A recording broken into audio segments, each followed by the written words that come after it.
You know, it was a myth until my case. So the Hip Hop Task Force would? The Hip Hop Task Force was created to watch Sean Puffy Combs, P. Diddy, to watch the artists that was connected with P. Diddy.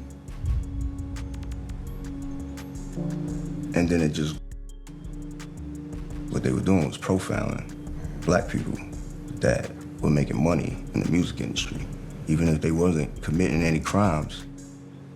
A lot of times people say, you're a conspiracy theorist, you watch too many movies or something like that, you know? But a lot of stuff I was learning was very real. What's the science? What's today's mathematics? Yeah. All day long. By the way, this isn't even my chain. I stole it from somebody. Yeah, I'll tell y'all who got off camera. Uh-oh. Stealing chains now? Is it a world star? Not really stealing. Does it mean anything to you, though? Learning that the African diet, the black man's diet. Bring it on. What is it? Tell me about it. You know, first of all, you know, blacks, we have carbon in our bodies, which makes our skin brown. Okay. They like to call it melanin. There's another name they use for it. Because we have a connection with the sun that other cultures don't have. So what should we eat? Our diet needs to be more plant-based. Katt Williams just blew the lid off, something most people brushed off as paranoia. He confirmed what Prodigy warned us about right before he mysteriously choked to death. See, Prodigy wasn't rambling. In his final days, he was sounding the alarm, not on music beefs, on dark industry rituals. Right before his death, Prodigy was speaking heavy, not just music industry shade, he was pulling the curtain back on some disturbing stuff. He spoke on rituals and secret groups doing things to young people that had nothing to do with music. During what would be his final interview, his tone said it all. He wasn't scared. He told the interviewer there was nothing they could do to stop what was already in motion. Then, all of a sudden, he was gone. And now, Katt Williams just confirmed it all. Without going too far, like, you know what I mean? I don't want to be preachy. I don't want my music to be that. But I want to throw that in there a little bit.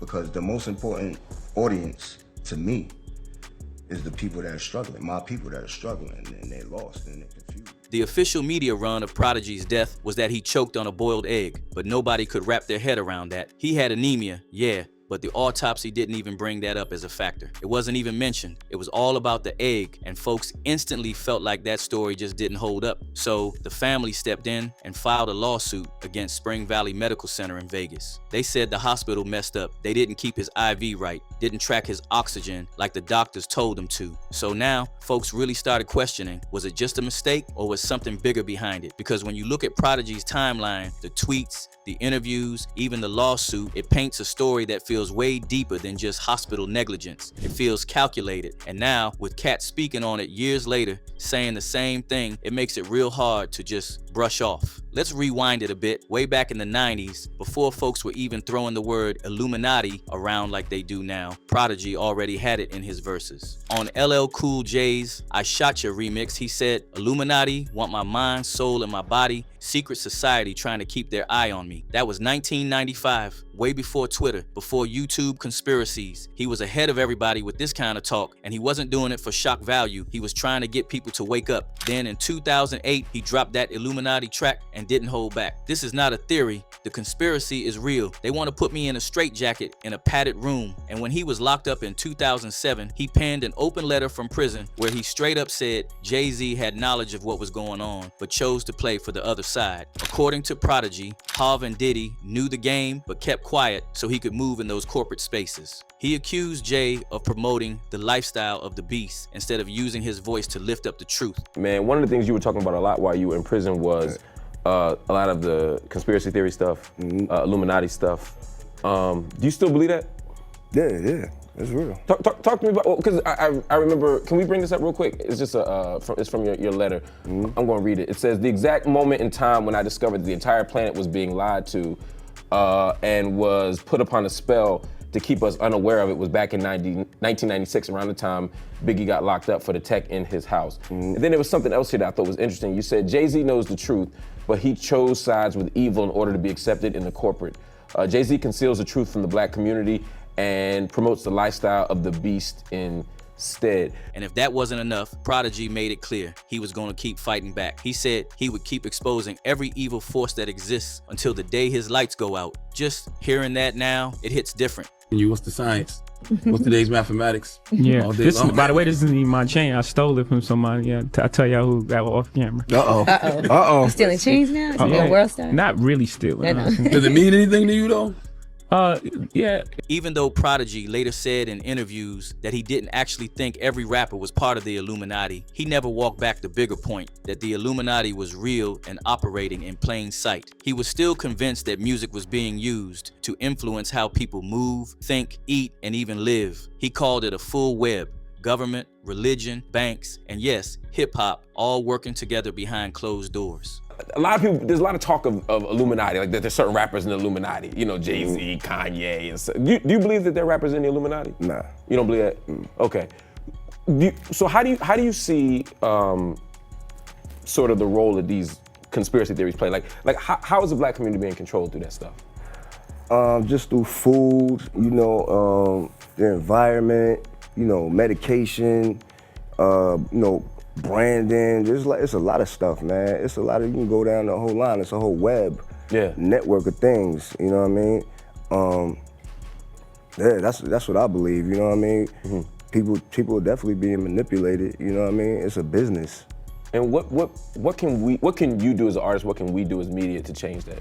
We could, you know, just be rebellious and speak about it. Yeah. Say something. That brings us back to Katt Williams. See, when Kanye West mentioned Prodigy's passing during an interview with Candace Owens, that triggered a wave of curiosity all over again. Kanye said he never believed Prodigy died from choking on an egg. And now, like, I talked to Noriega this morning, he was like, okay, I realized this. I realized that I really don't feel Prodigy died from choking on an egg.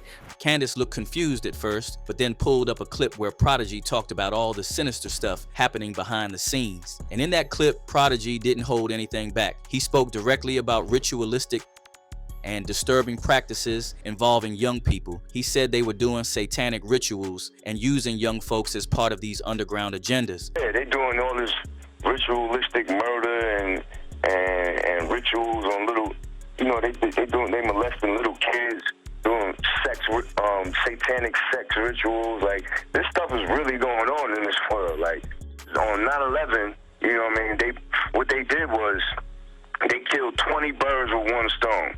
You know what I'm saying? That's how I like to say it. You know what I mean? Because they changed all kinds of laws. They changed all kinds of they changed people's mentality, the way they look at the world. They pulled off one of the biggest ritualistic murders, you know what I mean, that ever happened, you know what I mean, live for the whole world to see. That's the kind of statement that either makes you roll your eyes or go dig for receipts. And Katt didn't treat it like a joke. He stood behind it. Learning that the African diet, the black man's diet.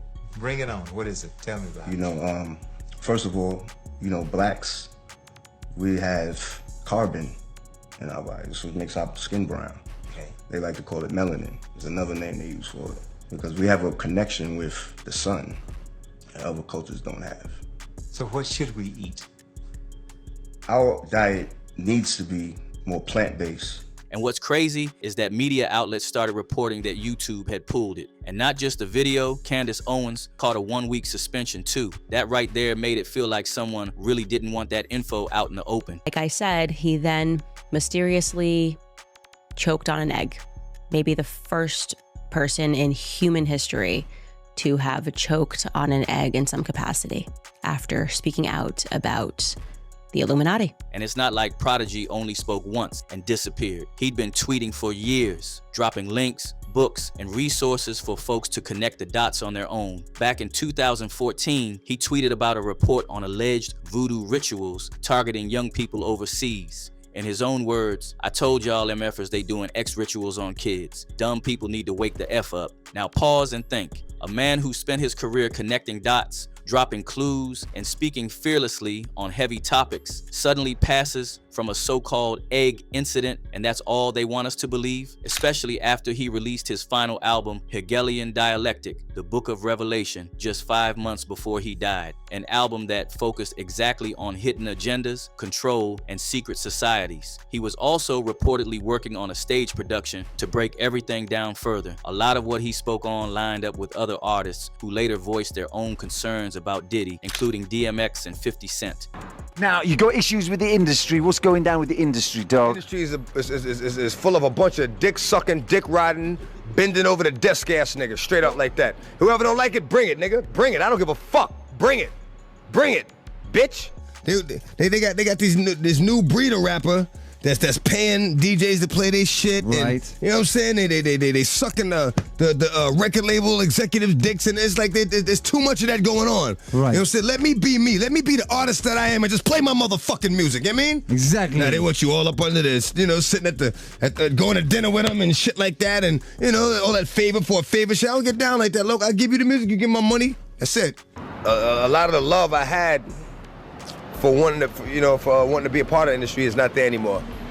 I don't even associate myself with the industry, you know what I'm saying? And when Katt Williams came out recently, reflecting on similar topics, rituals, secrets, manipulation, it didn't sound like something new. It felt like an echo, a continuation of what Prodigy started. At this point, it's hard to say this is all coincidence. According to several sources close to the situation, Katt feels like Prodigy wasn't just ranting, he was exposing, and he paid for it. One user said, "I never saw these Prodigy interviews. Wow, he made sense with a lot of this stuff, and it's apparent especially now." While another said, even after his death, his message is so strong and relevant today. So, what do you think about the whole thing? Drop your take in the comments. We're watching this unravel in real time. And if you're here for the unfiltered facts and real talk, go ahead and tap that like, subscribe, and check out the next video waiting for you.